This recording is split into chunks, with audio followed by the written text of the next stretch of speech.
Bonsoir, bonsoir. Je suis l'évangéliste Patrick Gervingue Makassa de l'église La Restauration du côté de Libreville au Gabon. Tous les dimanches soirs à partir de 20h, nous avons cette rubrique dénommée La trompette de la repentance, qui est une rubrique que nous donnons pour parler du Père, qui est le Père céleste, et avec pour mission de ramener ceux qui s'éloignent de ses voies véritablement à lui. Aujourd'hui, nous sommes à notre 20e live et le thème que je voudrais partager avec vous ce soir est le suivant. Quand les fondements sont renversés, le juste, que ferait-il? Quand les fondements sont renversés, le juste, que ferait-il? Et ce soir, il y a une partie de ce message qui est prophétique par rapport à la nation gabonaise, qui est ma nation. Permettez-moi de prier avant de commencer ces instants et nous allons les passer ensemble pendant 1 heure. Éternel Dieu de gloire, je m'en vais te rendre grâce, te bénir Père pour tout ce que tu as prévu de faire ce soir. Merci Seigneur de ta manifestation. Merci Seigneur des paroles que tu vas mettre dans ma bouche. Merci Seigneur pour la grâce que tu as déjà établie, Père de gloire, en ce lieu et dans toutes les habitations de toutes les personnes qui me prendront en cours ou même qui regarderont cette vidéo plus tard. Je ramène maintenant captive à l'obéissance de ta présence tout ce qui se meut et que rien de ce qui est contraire à ta volonté ne soit manifesté. Que ce soit toi qui sois le métronome ce soir, conduis-moi selon tes voies, selon ta volonté et que des oracles sortent de ma bouche au nom de Jésus. Amen. Je vais lire un passage, qui est le passage qui va me conduire ce soir. Je disais que le thème de ce soir est quand les fondements sont renversés, le juste, que ferait-il? Et il y a une partie de ce message également qui est prophétique par rapport à la nation gabonaise. Je lis le passage qui va me conduire ce soir dans le livre de Psaume, chapitre 11, du verset 1 au verset 7. Il est écrit: c'est en l'Éternel que je cherche un refuge. Comment pouvez-vous me dire, fuis dans les montagnes comme un oiseau? Car voici, les méchants bandent de toutes choses. Merci Seigneur parce que c'est toi qui me tiens, qui me mène. Facebook a recommencé de faire des siennes avec une petite coupure déjà, mais nous allons aller jusqu'au bout. Je reprends donc la lecture qui est dans le psaume chapitre 11 du verset 1 au verset 7. C'est en l'Éternel que je cherche un refuge. Comment pouvez-vous me dire, fuis dans vos montagnes comme un oiseau? Car voici, les méchants bandent l'arc. Ils ajustent leurs flèches sur la corde pour tirer dans l'ombre sur ceux dont le cœur est droit. Quand les fondements sont renversés, le juste, que ferait-il? Quand les fondements sont renversés, le juste, que ferait-il? L'Éternel est dans son saint temple. L'Éternel a son trône dans les cieux. Ses yeux regardent, ses paupières sondent les fils de l'homme. L'Éternel sonde le juste. Il hait le méchant et celui qui se plaît à la violence. Il fait pleuvoir sur les méchants des charbons, du feu et du soufre. Un vent brûlant, c'est le calice qu'ils ont en partage. Car l'Éternel est juste. Il aime la justice. Les hommes droits contemplent sa face. C'est le message, ou du moins le verset, le chapitre qui va m'accompagner dans ce message de ce soir. Donc je disais encore que le thème est quand les fondements sont renversés, le juste, que ferait-il? Avec une partie de ce message qui sera prophétique pour la nation gabonaise. Très souvent, et c'est même le cas, un prédicateur ne prêche pas selon l'actualité. Un prédicateur donne un message selon l'inspiration du Seigneur. En général, c'est comme ça que ça se passe. Mais quand on regarde la Bible, nous allons voir que lorsque Paul était allé en Grèce, dans sa mission, il avait fait le tour de la ville. Et quand il a fait le tour de la ville, il a pu voir les idoles qui étaient dans la ville, les statuettes qui étaient dans la ville. Et à partir de ce que Paul a vu, le Seigneur a mis un message en lui. Et il a donné sa prédication en s'appuyant sur tout ce qu'il avait vu sur la ville. Aujourd'hui, ce message est un peu exceptionnel parce qu'il y a une partie de l'actualité actuelle du Gabon. Quand nous regardons la situation du Gabon, notamment ce qu'il y a dans les médias, en ce mois de janvier, ce sont les jeunes qui font l'actualité.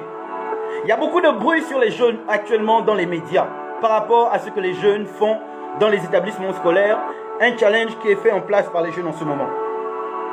Et j'ai voulu m'y mettre également en donnant tout ce message, ou du moins la rubrique de ce soir, sur cela. Mais je me suis rendu compte que j'allais un peu sortir de la vision que Dieu m'a donnée par rapport à cette rubrique. Toutefois, je vais tout de même en parler. Et dire d'abord que tout ce qui se passe actuellement dans les journaux par rapport aux jeunes, ce n'est que de la distraction car il y a des problèmes plus profonds dans le Gabon. C'est vrai qu'il y a un ennemi qui s'est levé contre la jeunesse. Mais cet ennemi-là, c'est parce qu'une porte a été ouverte. Voilà pourquoi l'ennemi s'est levé contre la jeunesse et pour mettre dans la distraction par rapport aux vrais problèmes qu'il y a dans la nation gabonaise. Je suis prédicateur de l'évangile, mais j'aime ma nation. Je suis un patriote. Nous sommes tous des combattants de la liberté. Chacun utilise ce qu'il a. Moi, j'ai la Bible. Mais même si ce n'est que la Bible, mon combat, il est avec la Bible et ma parole. Et aujourd'hui, je veux dire quelques mots par rapport à la situation actuelle. Je le disais, c'est vraiment de la distraction. Car il y a des problèmes beaucoup plus graves au Gabon. Il y a un problème beaucoup plus profond au Gabon. Mais les médias sont en train de tourner autour de ce qu'ont fait les jeunes. Il y a un réseau de pédophilie qui a été trouvé, et de pédophilie et d'inceste, qui a été démantelé à Port-Gentil. Est-ce que les médias font écho comme ils font par rapport aux jeunes qui sont en train de faire leur challenge? Il y a un compatriote qui est mort en Russie. Est-ce que les médias ont fait écho de cela? Non, ce compatriote a été tué. Mais les médias n'ont pas fait écho de cela. Les médias sont restés silencieux. Il y a des problèmes plus importants au Gabon, mais l'attention est tournée vers les jeunes pour mettre le pays dans la distraction. Non. Il y en a qui combattent à leur manière. Moi, je combats avec mes genoux fléchis pour cette nation. La réaction de tout un chacun par rapport à ce que nous voyons les jeunes faire. Quand nous voyons les jeunes en train de faire un challenge où ils sont en train de danser, ils sont en train de bouger leur arrière. C'est vrai que c'est indécent, c'est vrai que c'est malsain, c'est vrai que c'est pas agréable à voir, il faut le dire. Pour parler franchement, une personne normalement constituée ne va pas accepter cela. La réaction immédiate de tout le monde par rapport à ce que font les jeunes, c'est tout de suite de crier au scandale. C'est vrai, on peut crier ainsi. Et c'est même l'occasion de crier à la sanction car beaucoup l'ont fait. Et c'est tout à fait normal. Moi également, personnellement, cela m'est cœur de voir ce que les jeunes font. Mais malheureusement, je ne veux pas lancer la pierre sur ces jeunes. Ces jeunes se mettent à faire des challenges qui n'est pas agréable. Je ne vais pas lancer la pierre sur ces jeunes. Je disais malgré, il y a Facebook qui est en train de faire des siennes, mais je vais aller jusqu'au bout. Je disais que moi, je ne vais pas lancer la pierre sur les jeunes, malgré ce qu'ils sont en train de faire. Il y a dans la parole de Dieu une histoire. Permettez-moi de vous la raconter rapidement. Il y a une histoire où le Seigneur était en train de prêcher. Et là, il y a des pharisiens qui sont venus avec une femme qui a été trouvée en flagrant délit d'adultère. Ils ont amené cette femme, ils l'ont jetée aux pieds du Seigneur. Ils ont dit, la loi de Moïse dit que lorsqu'une personne est trouvée en flagrant délit d'adultère, on doit lapider cette personne. Toutes ces personnes qui ont amené cette femme, qui était trouvée en flagrant délit d'adultère, ils avaient des pierres prêtes à lapider. Mais ils voulaient que Jésus lance la première pierre. Ils voulaient tendre un piège au Seigneur. Mais le Seigneur est plus intelligent que toutes ces personnes réunies. Pendant qu'ils insistaient, la loi dit que quand quelqu'un est trouvé en flagrant délit d'adultère, quand quelqu'un est trouvé dans quelque chose de ce genre, on doit lapider la personne. Qu'est-ce que le Seigneur a fait? Il a commencé à écrire au sol. Il écrivait au sol et personne ne savait ce qu'il écrivait. Mais quand on a la révélation, on sait ce que Jésus écrivait au sol. Car le même doigt qui avait écrit la loi, qui disait qu'il faut lapider les personnes qui sont trouvées en flagrant délit d'adultère, ce même doigt-là qui avait écrit la loi sur les tablettes de pierre, c'est le même doigt qui aujourd'hui, lorsque Christ a vu cette femme emmenée à lui, qui écrivait également la grâce maintenant sur le sol. Le doigt qui avait écrit la loi sur les tablettes de pierre, ils sont venus avec cette loi. Ils oubliaient que c'est celui-là qui a écrit la loi. Et ils ont dit, voilà ce que ta loi dit, ta loi dit. Mais ils n'avaient pas la révélation de Jésus. Ils ont dit, ta loi nous dit, la loi dit que lorsque quelqu'un est trouvé en flagrant délit d'adultère, on doit le lapider. Et Jésus d'écrire au sol, il commençait à écrire la grâce. Il commençait à écrire la grâce. Et Jésus de leur dire que celui qui n'a jamais péché parmi vous lance la première pierre. Tous sont restés silencieux. Tous n'ont pas réagi. Et ils sont tous partis, ils ont abandonné ce qu'ils voulaient faire. Et Jésus de dire à cette femme, est-ce que ces personnes qui t'ont condamné, t'ont condamné? Où sont les personnes qui voulaient te condamner? Toutes ces personnes étaient parties. Et Jésus de dit, moi non plus je ne te condamne pas. Ces hommes-là, Jésus a parlé directement à leur conscience. Vous êtes également des pécheurs, mais vous venez dire à une femme qu'il faut la lapider parce qu'elle a péché. Et le comble, c'est que cette femme qui avait été trouvée en flagrant délit d'adultère, elle était amenée vers le Seigneur toute seule. Au lieu de l'amener avec l'homme avec qui elle a commis l'adultère. Mais voilà des personnes qui parlent de loi alors qu'eux-mêmes ne sont pas dans la loi. Vous amenez une femme qui a commis l'adultère parce que vous voulez que la loi soit appliquée. Mais dans cette loi-là, vous oubliez l'homme. Donc vous amenez une loi qui est injuste. Vous oubliez l'homme avec qui cette femme a commis l'adultère. Elle n'a pas commis l'adultère avec un animal, mais avec un homme. Mais pourquoi c'est seulement la femme qu'ils ont amenée et ils n'ont pas amené l'homme? Lorsque la justice doit être faite, elle doit être faite de manière pleine. Voilà pourquoi moi je dis, je ne jette pas la pierre sur ces enfants. Ce qu'ils font, je ne l'accepte pas. Je ne pourrais même pas accepter que ma fille fasse cela. Mais je ne vais pas lancer la pierre sur ces enfants. C'est vrai qu'il faut une punition, il faut une sanction, mais pas la manière de ceux qui veulent faire actuellement. Écoutez, aujourd'hui, les médias se tournent vers ces jeunes. Aujourd'hui, nous disons que les jeunes sont indécents. Les jeunes font une danse qui n'est pas dans la morale. Une danse qui n'est pas agréable. C'est vrai que ce n'est pas agréable. Mais les personnes de ma génération le connaissent. Nous avons connu le temps du 11 mars au gymnase du Minisport. Nous avons connu le temps du 11 mars, là où nos mamans allaient se trémousser devant ces gens-là qui sont aujourd'hui en train de sanctionner ces jeunes. Nos mamans abandonnaient les foyers, nos mamans abandonnaient le mari, nos mamans abandonnaient les enfants pour aller danser au 11 mars. Voilà ce qu'on faisait à nos mamans. Aujourd'hui, il y a les danses dans le sud du pays, la danse Ikoku, qui est une danse qui est indécente. Aujourd'hui, dans le Haut-Togoué, il y a des danses où on bouge avec les reins, on bouge, permettez-moi l'expression, les fesses. Tout cela, c'est indécent. Mais on ne sanctionne pas ces chanteurs, on ne sanctionne pas ces artistes, on ne sanctionne pas ces personnes qui ont des danses qui sont censées être indécentes. Mais on commence à jeter la pierre sur les jeunes, on veut sanctionner ces jeunes. Toutes ces danses indécentes, l'Ikoku, les danses dans le Haut-Togoué, toutes les danses qui sont le Riengo qu'on a dansé dans cette nation, ce sont des danses indécentes. Mais on n'a pas cherché à emprisonner ces personnes. On n'a pas cherché à sanctionner ces personnes. Au contraire, ces musiques passent à la télé. Mais quelle éducation vous donnez aux jeunes? Si on donne cette éducation dans les médias, vous donne quoi en retour? Sois pleinement manifesté selon ce que tu as prévu. Que l'honneur te revienne qu'à toi, c'est le nom de Jésus. Voilà que Facebook me fait encore des siennes, rien qu'au départ. Je disais qu'il y a des danses indécentes qui passent à la télé. Mais les artistes ne sont pas sanctionnés. Il y a des danses qui ne sont pas agréables à la télé. Les artistes ne sont pas sanctionnés. Et les jeunes aujourd'hui sont sanctionnés. Ça, c'est la distraction car il y a des problèmes beaucoup plus profonds au Gabon. Lorsqu'un père dans une maison ouvre la porte à l'indécence, il s'attend à quoi de la part de ses enfants? Lorsqu'un père dans une maison ouvre la porte à l'abomination, il s'attend à quoi de la part de ses enfants? Le mal est véritablement profond. Ce qu'on est en train de faire par rapport aux jeunes, c'est véritablement de la distraction. Je disais que lorsqu'un père ouvre la porte à l'indécence dans sa maison, l'indécence va entrer et cela va toucher également les enfants. Lorsqu'au sommet, on ouvre la porte aux abominations, lorsqu'au sommet, on ouvre la porte à des choses qui ne sont pas agréables, à des choses qui ne sont pas dans la volonté de Dieu, on s'attend à quoi de la part du peuple? On s'attend à quoi de la part du petit peuple? Voilà des choses. Quand on ouvre la porte aux démons, c'est normal qu'ils entrent et viennent saccager tout ce qu'il y a dans la maison. Quand une nation ouvre la porte aux démons, les démons vont entrer. Quand une nation ouvre la porte aux démons, les démons vont entrer. Et les démons vont s'en prendre à la population. Ce que je dis aujourd'hui, c'est que ces jeunes, moi je ne leur lance pas la pierre. Qu'on les sanctionne, qu'on les punisse, qu'on les mette à la maison pendant quelques jours. Mais ce qu'ils veulent faire par rapport aux jeunes, le bruit qui est fait dans les médias, cela n'a pas lieu d'être. Le thème de ce message aujourd'hui est quand les fondements sont renversés, le juste, que ferait-il? Quand les fondements sont renversés, le juste, que ferait-il? Permettez-moi d'abord rapidement de donner la définition de quelques mots phares dans ce thème. Il y a le mot fondement d'abord. Le fondement, c'est la base. C'est l'élément essentiel sur lequel s'appuie tout le reste. Le fondement, c'est la base, l'élément essentiel sur lequel s'appuie tout le reste. Le fondement, c'est également les principes ou lois sur lesquels se fonde un système. Donc le fondement, ça peut être également la constitution d'une nation. Voilà un fondement. C'est sur la constitution d'une nation qu'une nation se pose. C'est sur la constitution d'une nation qu'une nation est façonnée, on va le dire. Et quand les fondements sont renversés, le juste, qu'est-ce qu'il doit faire? Quand les fondements sont renversés, le juste, comment il doit agir?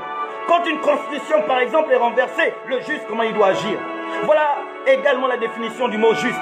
Qui sont les justes? Le juste ici, il ne s'agit pas d'une personne qui se dit juste selon sa pseudo-propre justice. Car la justice ne vient pas des hommes. La parole de Dieu nous dit qu'il n'y a personne qui a été trouvé juste. Tous ont péché et sont privés de la gloire de Dieu. Et c'est gratuitement par sa grâce, par la grâce de Jésus, que nous sommes justifiés au moyen de la rédemption de Jésus.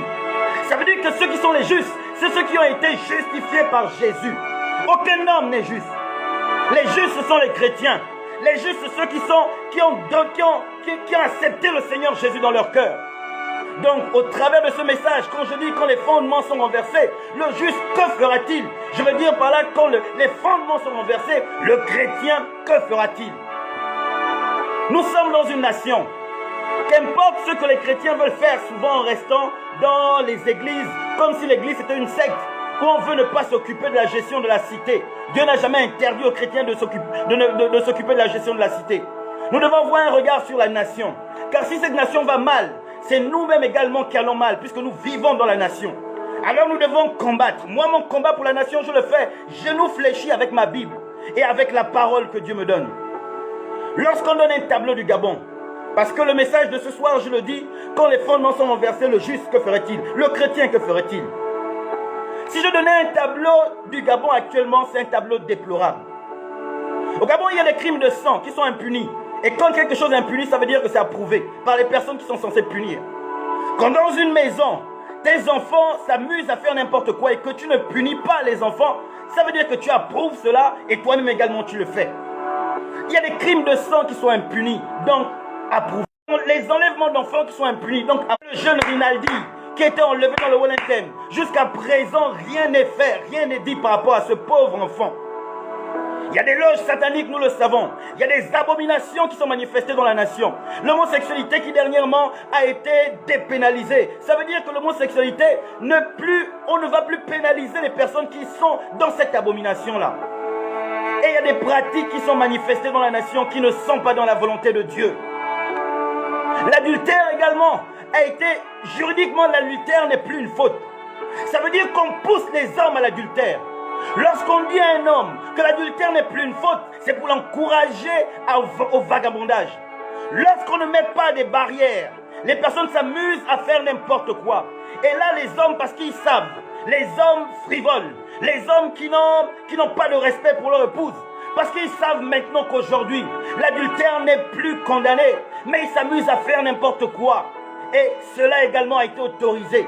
L'adultère qui dans la parole de Dieu est considéré comme un péché, est considéré comme une faute. Mais au Gabon, on rejette Dieu, on met Dieu dehors pour mettre la loi des hommes qui autorise les abominations. À quoi nous allons nous attendre? Quand on ouvre la porte à l'abomination va se répandre sur toute la nation. D'autres encore, nous voyons des artistes qui encouragent la dépravation des mœurs. Des artistes qui sont quasiment nus dans les clips qui passent dans les mêmes chaînes de télévision qui aujourd'hui condamnent les jeunes. Censurez d'abord ces clips-là. Les clips de cette dame-là qui se présentent quasiment nues à la télé. Mais on les fait passer à la télé sans censure et on veut jeter la pierre sur les enfants. Quand on montre à longueur de journée des clips comme cela, on s'attend à quoi? Les enfants sont obligés de faire la même chose. Nous devons d'abord censurer ces choses-là. Ces clips vidéo où ces jeunes dames dansent quasiment nues. Vous avez des clips également là où on encourage à la violence. Comment s'étonner? Vous avez des web-séries au Gabon qui sont regardées partout dans le monde. Là où les comédiens, non pour sketch, non pour série ou bien pour scène qu'ils réalisent que les braquages. Cela veut dire qu'on est en train de faire passer le braquage pour un jeu. On n'a pas la révélation de ces choses. Ce que nous prenons comme un jeu, les enfants le prennent pour un jeu. Alors quand ils se mettent à le faire, ils croient qu'ils sont en train de jouer alors qu'ils sont en train de faire du sérieux. Nous avons des web-séries dans cette nation où les artistes sont en train de jouer les braqueurs. Les artistes ont des rôles des braqueurs. Et ils ont plusieurs abonnés sur leur page. Ils ont plusieurs milliers qui les suivent. Les jeunes aujourd'hui sont en train de suivre ces personnes-là qui font des web-séries où ce sont des braqueurs. Et au Gabon, on acclame cela. Non, c'est un mauvais exemple qu'on donne aux jeunes. Et aujourd'hui, ne nous étonnons pas si les jeunes se retrouvent avec les machettes, des couteaux dans leurs établissements et sont prêts à enfoncer un couteau à un homme parce qu'il a vu cela comme un jeu au travers de tout ce qu'il voit régulièrement dans les web-séries. Le mal est plus profond. Ce n'est pas les jeunes. À qui la faute alors? Nous sommes tous coupables de ce qui se passe. Nous sommes tous coupables. Le sommet, les familles, la nation tout entière, les établissements, nous sommes tous coupables. Tous coupables. Quand les fondements qui sont censés soutenir les valeurs, qui sont censés soutenir les valeurs dignes d'une nation, dites civilisées, sont renversées, qu'est-ce que le juste doit faire? Qu'est-ce que le chrétien doit faire? Qu'est-ce que le juste doit faire? Qu'est-ce que le chrétien doit faire? Cette question est posée. Elle est posée dans le psaume 11 du verset 1 au verset 7. La réponse est donnée dans le même psaume 11 du verset 1 au verset 7. Mais si nous n'avons pas la révélation, nous n'allons pas avoir cette réponse. Alors je veux dire que les fondements, je disais, ça peut être un ensemble de lois sur lequel repose une civilisation, sur lequel repose une nation. Ça peut être également, physiquement, c'est le soubassement. Ce sur quoi se pose quelque chose, un édifice. Quand ce soubassement est renversé, c'est tout l'édifice qui tombe. Lorsque quelque chose qui soutient est renversé, la chose qui était au-dessus tombe obligatoirement. Je m'en vais lire dans le psaume 11 du verset 1 au verset 7. Et nous allons comprendre et avoir la réponse justement à cela. Il est dit au verset 1, c'est en l'Éternel que je cherche un refuge. Voilà la parole de Dieu qui nous dit que c'est en l'Éternel que je cherche un refuge. Chrétien, toi qui es le juste, toi qui as été justifié par Jésus, ton refuge n'est qu'en Jésus seul. Ton refuge n'est pas dans les hommes. Ton refuge n'est pas dans ta force. Ton refuge n'est pas dans ton intelligence, ton argent. Ton refuge est en Jésus. Et là, c'est un psaume de David. David qui a vu la manifestation de Dieu. Et lui de dire, c'est en l'Éternel que je cherche mon refuge. C'est en Jésus qu'on va chercher le refuge de la nation, le refuge de sa famille, son propre refuge. C'est d'abord en Jésus. Avant toute chose en Jésus. La suite du verset dit, comment pouvez-vous me dire, fuis dans vos montagnes comme un oiseau? Tu ne peux pas fuir si Dieu ne t'a pas demandé de fuir, car Dieu peut également nous demander de fuir pour préserver nos vies. Mais si Dieu ne t'a pas demandé de fuir, et que tu cherches un refuge, va le chercher d'abord en Jésus. Et Jésus te donne la direction à suivre. Donc quand les choses vont mal, c'est d'abord en Jésus qu'on va chercher le refuge. Quand une nation va mal, on va d'abord chercher selon Jésus. Lorsqu'on rejette le Seigneur, lorsqu'on rejette Jésus, on met Jésus à la porte. C'est normal que nos vies vont mal. C'est normal que la nation va mal. Lorsqu'on rejette Jésus, lorsqu'on met des abominations en place, c'est normal que tout va mal. C'est en Jésus d'abord qu'il faut chercher le refuge. La solution n'est pas dans les hommes, elle est en Jésus. Le verset 2 nous dit, car voici les méchants bandent l'arc. Ils ajustent leurs flèches sur la corde pour tirer dans l'ombre sur ceux dont le cœur est droit. Le méchant cherche toujours ceux qui ont le cœur droit. Et ils agissent dans l'ombre. Ça veut dire qu'il y a un élément dans l'ombre qui agit. Et celui qui est dans l'ombre, c'est celui qu'on ne nomme jamais quand il y a des problèmes, alors que c'est celui qui est derrière. Il s'appelle Satan. Que vous le voulez ou pas, c'est lui qui est l'instigateur de tout cela, car il est le premier rebelle. Et il amènera tout le monde à la rébellion s'il le pouvait. C'est d'abord lui, l'ennemi qui est dans le noir. Avant de regarder aux hommes, c'est d'abord lui, c'est d'abord lui. Et la Bible nous dit que le voleur, parce qu'il est le voleur, il ne vient que pour dérober, égorger, détruire. La Bible nous dit également que nous ne luttons pas contre la chair et le sang. Chrétien, tu dois le savoir, notre lutte, ce n'est pas contre la chair et le sang, mais c'est contre les dominations, les autorités, les principautés et les esprits méchants dans les lieux célestes. Ce n'est pas contre un homme, mais contre toutes ces entités-là. C'est vrai qu'il y a des adeptes qui mènent l'œuvre de cet homme qui est dans le noir, de cet esprit qui est dans le noir, de cet homme, de cet élément qui instigue les personnes, qui envoie ces personnes à mener ces choses. Il est dans le noir, il a des adeptes, mais ces adeptes, ce sont des humains comme nous. Et la parole de Dieu nous dit que nous ne luttons pas contre la chair et le sang. L'ennemi à détruire, ce ne sont pas d'abord les hommes. C'est ce que nous dit cette parole. Au verset 3, il est dit, quand les fondements sont renversés, le juste, que ferait-il? Voilà une question que la parole de Dieu pose, que le Seigneur nous pose. Le juste, que ferait-il? Ça veut dire que si Dieu pose une question, il doit donner lui-même la réponse. Mais lorsqu'on regarde ce texte, on a l'impression qu'il n'y a pas de réponse, alors que la réponse y est bien. Quand les fondements sont renversés, le juste, que ferait-il? Voilà ce que nous dit la parole de Dieu par la suite au verset 4. L'Éternel est dans son saint temple. L'Éternel a son trône dans les cieux. Ses yeux regardent, ses paupières sondent les fils de l'homme. Ça veut dire que Dieu, bien qu'il soit aux cieux, mais il voit tout ce qui se passe sur la terre. Bien qu'il soit aux cieux, il voit tout ce qui se passe. Il voit tout homme, il voit toute femme. Et la parole de Dieu nous dit qu'il voit même une fourmi noire dans un trou noir. La question est posée, mais la Bible répond en disant d'abord que l'Éternel voit toutes choses. L'Éternel voit toutes choses. À toi le juste, on te demande comment tu vas réagir quand les fondements sont renversés. Et la parole de Dieu de te dire, ne t'inquiète pas, Dieu voit toutes choses. Malgré ce qui va mal, Dieu voit toutes choses. Que ce soit dans une nation, que ce soit dans ta vie. Que ce soit dans la vie d'un proche, que ce soit dans la vie de qui que ce soit, Dieu voit toutes choses. Et si on n'a pas cela à l'esprit, nos vies ne seront pas véritablement dans la paix. Lorsqu'on ne sait, on n'a pas dans son esprit la certitude, la conviction que Dieu voit toutes choses, que Dieu n'est pas aveugle, Dieu n'est pas silencieux. Même si nous avons l'impression qu'il ne parle pas, nous n'allons pas avoir la paix. Mais lorsque tu sais que Dieu voit toutes choses, malgré ce que tu vis, malgré ce qui se passe dans la nation, tu as la paix au-dedans de toi, parce que tu reconnais que ton Dieu voit toutes choses. L'Éternel voit toutes choses, il sonde les cœurs des hommes. Au verset 5, il est dit, l'Éternel sonde le juste. Ça veut dire que même toi, chrétien, malgré ce qui va mal, malgré le fait que tu cries à Dieu par rapport aux problèmes que tu vis, ou par rapport à la situation que traverse la nation, ou par rapport à la situation que traverse ta famille, la Bible nous dit que le Seigneur sonde d'abord ton propre cœur. Lorsque nous crions à Dieu, Dieu va d'abord sonder nos propres cœurs. Voilà ce que nous dit la parole de Dieu. Quand les fondements sont renversés, le juste, que ferait-il? Et la Bible répond que Dieu va d'abord sonder ton propre cœur à toi le juste, pour voir si tu es vraiment en accord avec Dieu. Ce que nous devons d'abord rechercher, quand nous avons des difficultés, ou quand nous voulons crier à Dieu, c'est d'abord ranger nous-mêmes nos vies, c'est d'abord ranger nous-mêmes nos cœurs. Si nous sommes en désaccord avec Dieu, et nous voulons crier à Dieu, Dieu ne peut pas réagir. Parce que la parole de Dieu est formelle. Elle nous dit que les péchés nous éloignent de Dieu.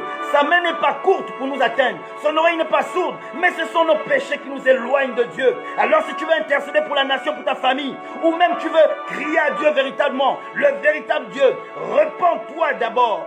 Abandonne les actes que tu poses. Abandonne tout ce qui est contraire à ta volonté que tu mènes. Et ce n'est qu'ainsi que le Seigneur va véritablement te répondre. La Bible continue en disant, il fait pleuvoir sur les méchants des charbons, du feu et du soufre. La question est posée, quand les fondements sont renversés, le juste, que ferait-il? Quand des méchants viennent renverser des fondements, quand les méchants nous amènent sur une voie qui est contraire à celle de Dieu, le juste, qu'est-ce que tu vas faire, toi? Le Seigneur te dit, il fait pleuvoir sur les méchants des charbons, du feu et du soufre. Un vent brûlant, c'est le calice qu'ils ont en partage. Le Seigneur nous appelle, nous dit à nous chrétiens que ce n'est pas à nous de nous venger. À lui seul la vengeance, à lui seul la rétribution. Voilà le juste, ce que tu es censé faire. En somme, quand les fondements sont renversés, Dieu réserve un sort pire que celui que peuvent donner les hommes aux auteurs du renversement des fondements. Et qu'est-ce que tu dois faire, toi le juste? Tu dois te remettre à Dieu. Et tu dois également implorer le Seigneur pour la repentance de ces personnes qui ont renversé les fondements.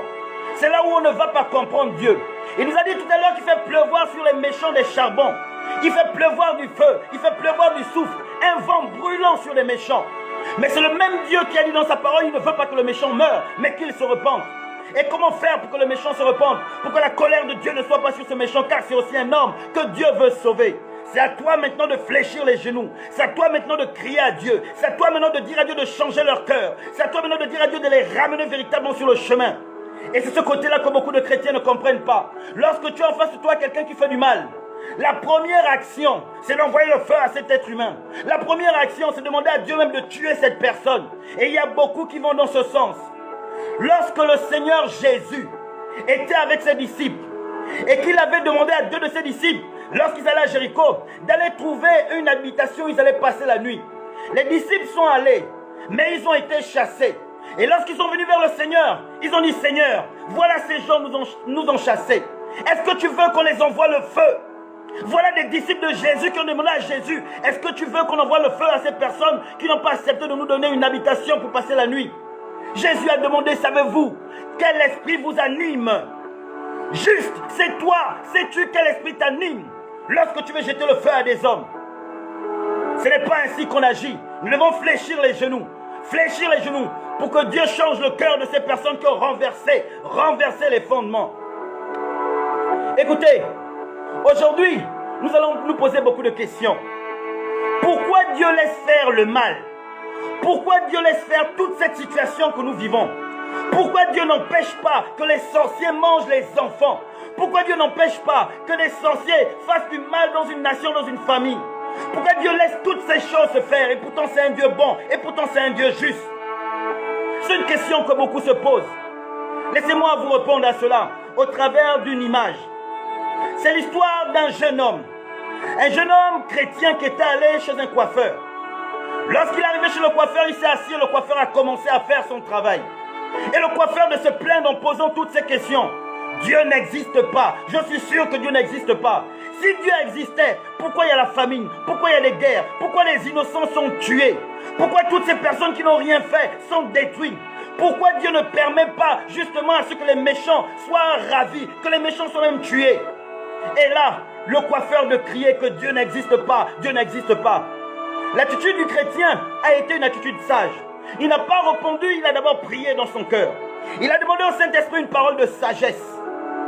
Voilà comment agit le chrétien. Il a demandé une parole de sagesse au Saint-Esprit pour expliquer au coiffeur, pour donner une réponse à ce coiffeur. Et lorsque le coiffeur a terminé, le chrétien n'avait pas toujours de parole à dire. Le coiffeur a continué à dire que Dieu n'existe pas. Et à l'instant, quand il s'est levé, il a vu un homme à l'extérieur avec des dreadlocks. Les dreadlocks, ce sont des rastas. Des rastas, on appelle ça les rastas. Les Jamaïcains, ils ont des dreadlocks, des cheveux sur la tête bien sales.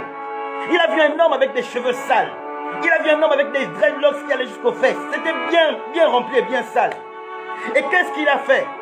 Là, le Saint-Esprit a parlé au cœur de ce jeune homme, au cœur de ce chrétien. Et le Saint-Esprit a mis une parole de sagesse dans le cœur de ce chrétien pour répondre à la question de cet homme qui disait que Dieu n'existe pas. Si Dieu existait, le mal n'allait pas être sur la terre. Et le chrétien de revenir vers l'homme en disant,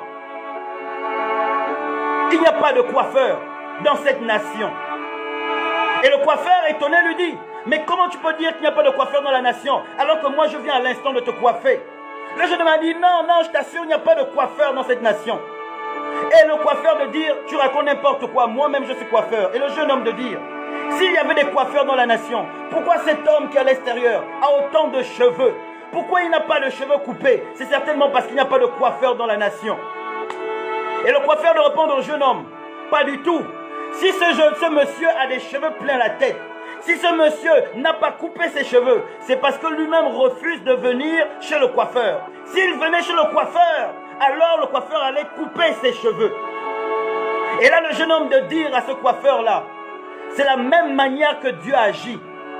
Si le monde ne va pas à Dieu, si le monde ne va pas à Jésus, Jésus ne va pas agir. Si aujourd'hui les personnes qui souffrent le martyre, les personnes qui sont dans la guerre, les personnes qui sont dans la famine, les personnes qui sont dans toutes ces situations difficiles ne vont pas à Dieu, Dieu ne va pas agir. Ce n'est pas que Dieu n'est pas là, mais Dieu veut que vous reconnaissiez que c'est lui seul vers lequel on doit d'abord s'abandonner. Mais beaucoup ne le font pas. Voilà pourquoi la misère existe dans ce monde. Si on fait sortir Jésus de nos vies, on fait sortir Jésus d'une nation, le monde ira mal. Si le monde entier acceptait Jésus véritablement, le monde sera en paix. Voilà pourquoi justement il reviendra chercher son église et détruire tout ce qui est en désaccord avec lui pour créer un monde cette fois-ci parfait. Et ce n'est pas une utopie, cela se fera véritablement. Je vais rentrer dans la partie prophétique de ce message. Que ceux qui ont les oreilles entendent ce que l'Esprit va dire à l'église. Je vais parler de l'histoire de Jézabel et Akab. Akab et Jézabel. Nous avons cette histoire dans le livre de 1 roi du verset 16 jusqu'à 2 rois 9. Il nous est parlé de l'histoire d'Akab et de Jézabel. La parole de Dieu nous dit d'abord que Omri était roi en Israël. Et Omri avait fait ce qui est mal aux yeux de Dieu. Omri était un roi d'Israël et il avait fait ce qui est mal aux yeux de Dieu. À la mort d'Omri, son fils Akab l'a remplacé. Akab est devenu roi. Et lui également, il a fait ce qui est mal aux yeux de Dieu. Mais Akab a fait pire que son père. Le père qui était roi en Israël a fait ce qui est mal aux yeux de Dieu. Il a fait du mal à la nation. Et lorsqu'il est mort, son fils l'a remplacé. Et son fils également a fait du mal à la nation. Il a même fait pire que son père. En dehors de cela, son fils, qu'est-ce qu'il a fait? Il a épousé une femme nommée Jézabel, une sorcière. Une femme étrangère. Étrangère à la nation. Étrangère au Dieu de ses pères. Alors que le Dieu de ses pères avait interdit d'épouser les femmes étrangères. Il a épousé Jézabel. la fille du roi sidonien, un sorcier, elle-même également sorcière. Et à cause de sa femme, Akab est entré dans tout ce qui est contraire à la volonté de Dieu. Il a élevé les autels à Baal et à Astarté. Il a commencé à adorer des faux dieux. Il est rentré dans des abominations. Et Akab et sa femme ont entraîné la nation dans les abominations. Ils ont entraîné la nation dans les faux dieux. Ils ont introduit le pays dans les abominations entièrement. Et tout le monde était tourné vers ce qui est contraire à la volonté de Dieu. Israël était tourné vers ce qui est contraire à la volonté de Dieu. Et Jézabel, qui est la femme d'Akab, avait fait tuer tous les prophètes de l'Éternel. Ça veut dire qu'il n'y avait plus de prophètes véritables dans la nation. Tous les prophètes avaient été tués. Jézabel a tué tous les prophètes. Et elle a fait installer les prophètes de Baal. Les prophètes de Baal ont pris place sur la nation. Les faux prophètes, ils ont entraîné le peuple dans des choses qui sont contraires à la volonté de Dieu. Ces prophètes qui étaient des prophètes de Baal et d'Astarté ont entraîné le peuple à la dérive. Alors Israël, ils adoraient des faux dieux. À cause d'Akab, qui s'était tourné vers des faux dieux et qui avait épousé une femme qui l'a encore amené à la dérive car cette femme était une sorcière. Il y avait un seul prophète qui a pu tenir tête à Akab. C'est le prophète Élie. Élie était le seul prophète qui a pu tenir tête à Akab. Et Dieu a utilisé Élie de manière exceptionnelle. Élie a fait arrêter la pluie. Il n'a pas plu pendant 3 ans et demi. Et il y a eu une famine parce que Élie avait parlé. Élie avait fait tomber le feu du ciel pour consommer l'offrande. Élie était capable de faire tomber le feu du ciel. Mais à un moment donné, lorsqu'Élie avait fait tomber le feu du ciel, il a même fait tuer 400 prophètes de Baal. Malgré cette victoire qu'il a pu avoir en faisant tuer 400 prophètes de Baal, malgré cela, il a fui car Jézabel avait décidé de le tuer. Ce n'était pas Akab qui voulait tuer Élie, c'était Jézabel qui avait décidé de tuer Élie. Et Élie de fuir. Et parce que Dieu l'avait demandé de fuir. Mais malgré que les prophètes avaient été tués en Israël, malgré qu'Élie pensait qu'il était seul, Dieu de lui dire qu'il s'est réservé 7000 hommes qui n'ont pas fléchi les genoux devant Baal. C'est ainsi, dans tous les temps, dans toutes les nations, à chaque époque, Dieu se réserve toujours un faible reste. Un faible reste qui est en accord avec lui. Un faible reste qui n'a pas fléchi les genoux devant Baal. Il arriva à un moment donné où Akab devait aller en guerre. Akab est allé en guerre. Et les prophètes qui étaient autour d'Akab, d'abord avant d'aller en guerre, ils ont prophétisé à Akab qu'il aura la victoire. Pendant qu'Élie était en fuite, les prophètes qui étaient autour d'Akab, ils ont prophétisé à Akab que va en guerre, tu auras la victoire. Il n'y a qu'un seul homme qui disait toujours la vérité à Akab, mais Akab ne l'acceptait pas. Et là, le roi de Juda qui était venu auprès d'Akab, qui était le roi d'Israël, a demandé à Akab s'il n'y avait pas un autre prophète dans la nation. Et ils sont allés appeler Michée. Et lorsque Michée est venu, il a dit la vérité à Akab. Il a dit à Akab, voilà ce que je vois. Je vois Dieu en train de dire, en train de chercher quelqu'un qui pourra te séduire pour que tu ailles en guerre et pour que tu meurs. Et là, il y a un esprit qui est venu vers le Seigneur, qui a dit que moi, je vais aller séduire Akab pour l'envoyer là-bas à l'étranger pour qu'il aille mourir. Et le Seigneur de demander à cet esprit comment tu vas faire. Il a dit, je serai un esprit de mensonge dans la bouche de tous les prophètes. Et quand ils vont parler à Akab qui est le roi d'Israël. Ils vont dire des faussetés. Et lui, Akab, va les écouter. Mais Akab n'a pas écouté ce que Michée a dit. Et Akab est allé à l'étranger. Akab est allé à la guerre. Lorsqu'il est allé en guerre, Akab a été tué par une flèche qui a été tirée au hasard. Car il s'était déguisé. Il n'avait pas mis ses vêtements royaux. Mais à un moment donné, il y a un soldat qui a tiré une flèche au hasard. La flèche a touché Akab dans le défaut de la cuirasse. Et Akab a été tué à l'étranger. Lorsque la mort d'Akab a été sûre, Jézabel, quand elle a vu cela, elle a tout manigancé pour que son fils également passe au trône. Jézabel qui était la femme d'Akab. Jézabel qui n'était même pas israélienne. Jézabel qui était une femme étrangère. Lorsque Akab est mort à l'étranger à la guerre, elle a tout manigancé pour que son fils devienne également le roi. Non seulement le grand-père qui est le père d'Akab, Omri, était roi en Israël. Akab également était roi à la place de son père. Et lorsqu'Akab est mort, Jézabel, sa femme, a tout fait pour que son fils également passe à la place d'Akab. Achazia, je prononce peut-être mal, mais c'est Achazia. Achazia est passé roi à la place de son père Akab qui était mort à l'étranger en guerre. Et voilà que la parole de Dieu nous dit que Achazia a également fait, et il a suivi les traces de son père et de sa mère. Et il a également fait ce qui est contraire à la volonté de Dieu. Lui également, il a suivi les abominations. Lui également, il s'est mis dans des abominations. Et le peuple était tourné encore vers des abominations. Le peuple était dans les abominations avec Omri qui était le grand-père. Le peuple était dans les abominations avec Akab qui était le père. Et voilà que Jézabel a tout fait qu'à la mort d'Akab, son fils également passe au trône. Et lui également, il entraînait le peuple dans des abominations. Ça veut dire alors que comme sa mère et son défunt père et son défunt grand-père, Achazia a fait ce qui a déplu à Dieu. Et parce qu'il a déplu à Dieu, voilà qu'un jour il a fait une chute. Et après cette chute, il est tombé malade. Et cette maladie l'a mené à la mort.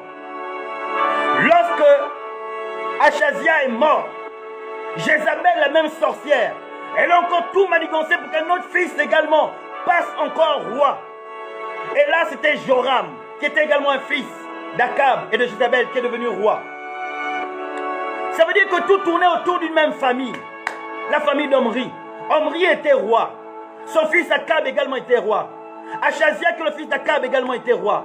Voilà qu'il meurt, et également un autre fils d'Akab passe encore au trône. Ça veut dire que tout tournait autour de cette famille en Israël. Et cette famille avait amené la nation dans une voie qui est contraire à la volonté de Dieu. La nation était rentrée dans des abominations à cause de la même famille. Voilà que Joram était roi. Joram, bien qu'il a essayé de faire certaines choses, mais il a également hérité Dieu. Pas pire que ses parents, mais il a tout de même hérité Dieu.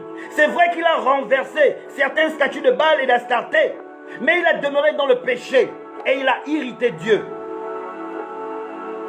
Et voilà qu'un jour, le jour de Dieu arriva.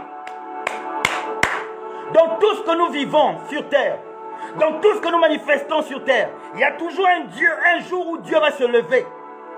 Dieu semblait être silencieux, mais la Bible nous dit que Dieu voit toutes choses. Alors l'Éternel, un jour, lorsque Joram était au trône, il a suscité un homme appelé Jéhu. Il a parlé à Élisée, qui est le fils spirituel du prophète Élie. Il a demandé d'aller oindre un homme nommé Jéhu. Et là, Élisée a envoyé un des fils des prophètes. Ça veut dire qu'une personne qui était dans l'école de prophétie d'Élisée, il est parti oindre cet homme-là, qui est Jéhu, qui n'avait rien à voir avec la famille qui faisait le désordre au trône. Il allait oindre cet homme-là comme roi d'Israël. Et lorsqu'il a oint cet homme, il avait fait cela de manière exceptionnelle. Cet homme qui s'appelle Jéhu était avec son entourage. Ils étaient assis en train de discuter. Et voilà que le jeune homme est venu, le jeune prophète est venu. Il a dit à Jéhu, est-ce que je pourrais te parler à côté? Ils sont allés dans une pièce. Et là, le jeune homme a oint Jéhu. Et il est parti. Et ça s'est passé à deux. Lorsque Jéhu est sorti, son entourage a demandé qu'est-ce que cet homme est venu te faire. Ce jeune homme-là est venu faire quoi? Jéhu a dit, il m'a rien fait, vous connaissez comment sont les hommes. Mais l'entourage a dit, non, dis-nous qu'est-ce qu'il a fait. Et Jéhu a dit, voilà ce qu'il m'a dit. Ainsi parle l'Éternel. Aujourd'hui, je t'oins comme roi d'Israël. Et lorsqu'il a dit cela, tout l'entourage de Jéhu, à l'instant même, ils se sont prosternés devant le nouveau roi. Celui que Dieu avait choisi pour être le roi, qui n'était pas encore au trône, mais Dieu avait choisi déjà un autre homme. Au trône, c'était toujours Joram, un fils d'Akab, un fils de cette famille qui avait fait le désordre dans la nation. C'est lui qui était au trône. Mais Dieu avait choisi un autre homme qui était dans le secret. Dieu avait choisi un homme qui devait emmener Israël dans une autre destinée. Donc pendant que Joram était au trône, il ne savait pas qu'il avait déjà été destitué par Dieu. Il y a des gens ainsi, tu es dans une position où tu ne sais pas que Dieu t'a déjà rejeté. Et Dieu a déjà prévu quelqu'un pour te remplacer.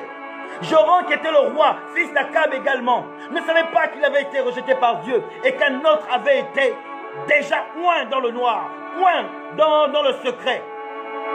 Et là, toutes les personnes qui étaient autour de Jéhu, ils ont décidé de mener une conspiration contre Joram.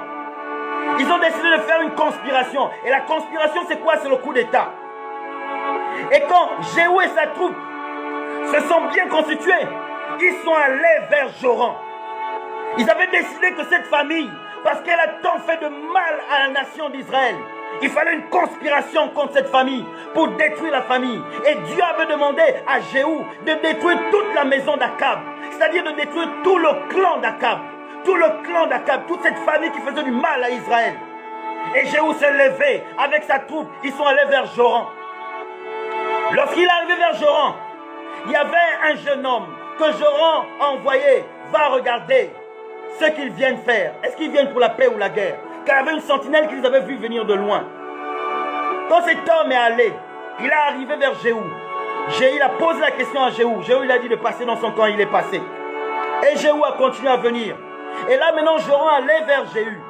Il a demandé à Jéhu, est-ce que tu es venu pour la paix ou pour la guerre? Et Jéhu de lui répondre qu'il n'y aura pas de paix tant que la prostitution et les sortilèges de ta mère vont diriger la nation.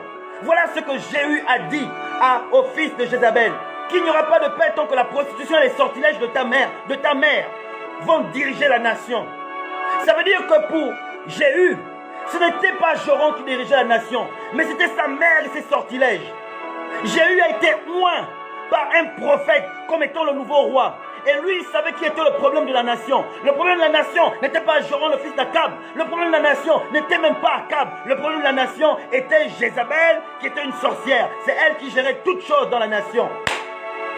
Et là, quand Joram a vu cela, il a voulu fuir. Mais Jéhu a pris une flèche.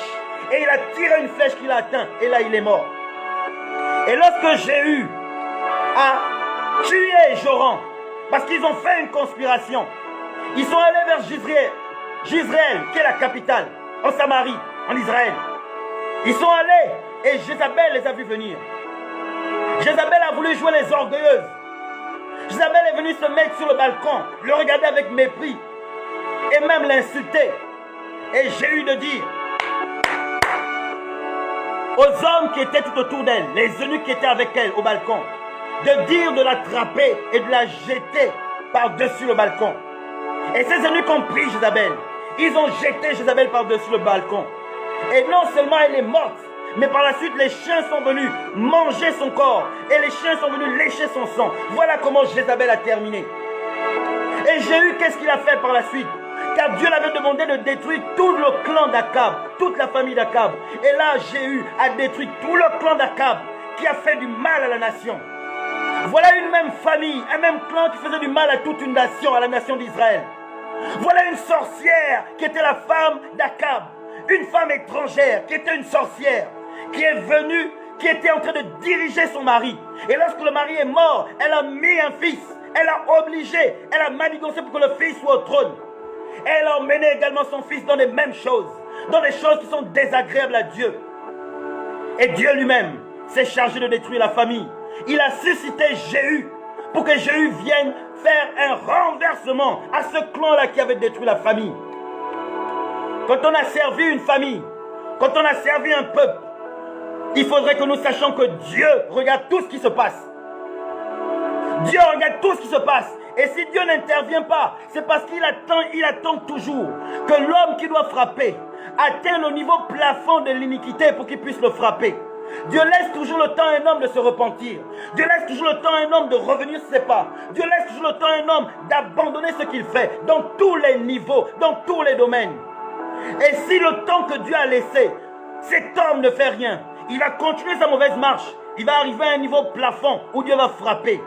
Et Dieu avait suscité un homme qui est venu tout de suite, à l'instant même, renverser tout le clan d'Akab qui avait fait du mal à toute une nation. Cette famille qui avait fait du mal à une nation. Dieu a suscité un homme qui est venu remplacer, qui est venu détrôner cette famille, qui est venu détruire toute la famille. Faisons attention, faisons attention. Dieu n'est pas aveugle, Dieu n'est pas sourd. Dieu entend les pleurs, Dieu entend les cris, et Dieu à un moment donné agira. Lorsque Israël est en esclavage pendant 400 ans, Dieu a laissé son peuple pendant 400 ans en Égypte. 430 ans, il n'a pas agi, il n'a rien fait. Le peuple était persécuté, le peuple était brimé, le peuple était flagellé, le peuple était frappé, le peuple était traité comme des moins que rien. Dieu semblait être silencieux, mais quand Dieu a décidé d'intervenir, et il a intervenu. Dans toutes les situations, Dieu ne reste pas sourd. Dieu n'est pas aveugle. Dieu interviendra forcément à un moment donné ou à un autre. Cette histoire d'Akab est une histoire prophétique. Aujourd'hui, je le dis et c'est un message qui est enregistré. Mais on verra cela quelque part. On verra cela quelque part. Que les oreilles entendent ce que l'Esprit de Dieu dit à son Église. L'histoire d'Akab et de Jézabel est une histoire prophétique pour une nation où quelque chose se passera de la même manière que ça s'est passé pour Jézabel et Akab. Dieu va se lever et Dieu se lève toujours. Qu'importe les situations que nous vivons, Dieu se lève toujours. Et si les hommes n'abandonnent pas leur mauvaise marche, à un moment donné, Dieu frappera. Il frappera, toujours il frappera. Il laisse le péché se repentir. Le juste, quand les fondements sont renversés, qu'est-ce que tu dois faire? Tu dois t'abandonner totalement à Dieu. Tu ne dois pas te lever car ce n'est pas par la force ni par l'intelligence, car nous ne luttons pas contre la chair et le sang. Tu dois t'abandonner à Dieu. Tu dois demander à Dieu justement d'agir selon sa volonté. Et Dieu saura comment il fera les choses. Dieu agira quand viendra le moment d'agir. Et Dieu arrêtera la gangrène qui détruit un homme, qui détruit un peuple. À chaque fois que nous sommes dans des situations difficiles, ne croyons pas que Dieu est sourd. Dieu nous entend. Mais est-ce que nous crions véritablement à Dieu? Est-ce que nous-mêmes également, nous n'avons rien à nous reprocher?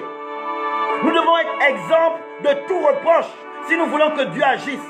La première chose qu'il y a à faire, c'est fléchir les genoux pour que Dieu entende véritablement nos cris. Mais si tu es traité comme un moins que rien et toi-même tu es encore en désaccord avec Dieu, Dieu ne pourra pas agir car vous êtes, toi et le bourreau, semblables. Vous n'êtes pas en accord avec Dieu. Le juste, qu'est-ce qu'il fait? Il fléchit les genoux et il attend. Et aujourd'hui, ma prière, elle est celle-là. Que ceux qui font du mal à cette nation se repentent. Que ceux qui font du mal à cette nation se repentent. Je le dis vraiment, que ceux qui font du mal à cette nation se repentent. Arrêtez cette mauvaise vie. Arrêtez ce que vous menez. Car la colère de Dieu va se lever. La colère de Dieu se lève toujours. Je le dis, non pas que j'apprécie ce que vous faites, mais je le dis parce que vous êtes des humains également, comme nous tous. Et je le dis parce que le Seigneur ne veut pas la mort des pécheurs. Arrêtez ce que vous faites contre cette nation. Arrêtez ce que vous faites, car la colère de Dieu se lèvera obligatoirement. Tôt ou tard, la colère de Dieu se lèvera. Arrêtez ce que vous faites à la nation. Arrêtez ce que vous faites. Cette nation appartient à Jésus. Elle n'appartient pas à un homme. Elle appartient à Jésus. Et quand on tient les destinées d'une nation, ou quand on tient les rênes d'une nation, on doit aller dans la volonté de Dieu. Mais quand on ouvre la porte aux abominations, des démons vont entrer et ils vont malmener le peuple. Voilà pourquoi on voit les jeunes en train de faire toutes ces choses qui sont en désaccord avec Dieu. Parce qu'on a ouvert la porte à des démons. Et si on n'arrête pas ce qu'on fait, si les auteurs de toutes ces choses n'arrêtent pas, la colère de Dieu va gronder. Et la colère de Dieu, elle est plus grave que la colère des hommes. Elle est plus grave qu'un soulèvement. Dieu va susciter Jéhu dans cette nation. Un Jéhu qui va changer les choses. Ma parole, ma prière à moi, c'est que Dieu touche les cœurs de ces personnes et que chacun revienne véritablement vers le Père. Qu'on abandonne cette mauvaise voie et qu'on soit véritablement ce que Dieu veut et que cette nation soit conduite selon le plan parfait de Dieu. Il y a une prophétie qui a été libérée sur le Gabon, que le Gabon est le centre spirituel de l'Afrique et voire même du monde. Cette prophétie se réalisera. Il y a un faible reste dans la nation, des prophètes de Dieu, des hommes de Dieu qui n'ont pas fléchi les genoux devant Baal et qui n'ont pas été tués par Jézabel, mais qui sont sincères avec leur Dieu. Et lorsqu'ils crient à Dieu, Dieu entend la voix, Dieu entend les cris, Dieu entend les pleurs. Et au temps où Dieu aura décidé, il agira dans cette nation. De grâce, qu'on arrête tout ce qui est mal dans cette nation et que le Gabon redevienne ce qu'il est censé être. Voilà quel était mon message ce soir. Je vais prier pour terminer en rendant grâce à Dieu. Éternel, je te rends grâce pour tout ce que tu as manifesté ce soir, Père de gloire. Je te rends grâce parce que c'est toi qui es au centre de toutes choses, c'est toi qui conduis toutes choses. Ma prière, mon Père et mon Roi, est que tu amènes cette nation véritablement à se repentir. Du sommet, mon Père et mon Roi, de la nation, jusqu'au pied de la nation, Seigneur. Que chacun arrête ses mauvaises œuvres. Que chacun arrête tout ce qui est contraire à ta volonté. Et que les hommes et les femmes reviennent véritablement à toi. Seigneur, je te prie humblement de faire fléchir, mon Père et mon Roi, les cœurs. De faire fléchir les cœurs. De faire fléchir les cœurs. Seigneur, c'est vrai que tu avais endurci le cœur de Pharaon. Parce que tu voulais monter ta gloire, Père de gloire, en les frappant. Mais tu es également le même Dieu qui a dit que tu ne veux pas que le pécheur meure. Même si, Père de gloire, ta fureur doit descendre sur les méchants. Mais je te prie, Seigneur, de leur donner le temps de se repentir. Toutefois, non pas ma volonté, mais ta volonté. Amen. Merci encore pour tout ce qui était présent ce soir. J'ai terminé pour ce soir car je termine à 21h. Je dis merci pour tous ceux qui ont regardé ce live et qui l'ont regardé plus tard. Une partie de ce live était vraiment prophétique. Vraiment prophétique. Et nous allons voir les choses se passer. Nous allons voir les choses se passer. L'histoire d'Akab et de Jézabel. Nous allons voir quelque chose se passer. Merci encore d'avoir été présent. Je vous dis ciao, ciao. Que Dieu vous bénisse tous. Je n'ai pas le temps de lire ceux qui étaient présents. Mais je rends grâce à Dieu de votre présence. Shalom, paix et grâce.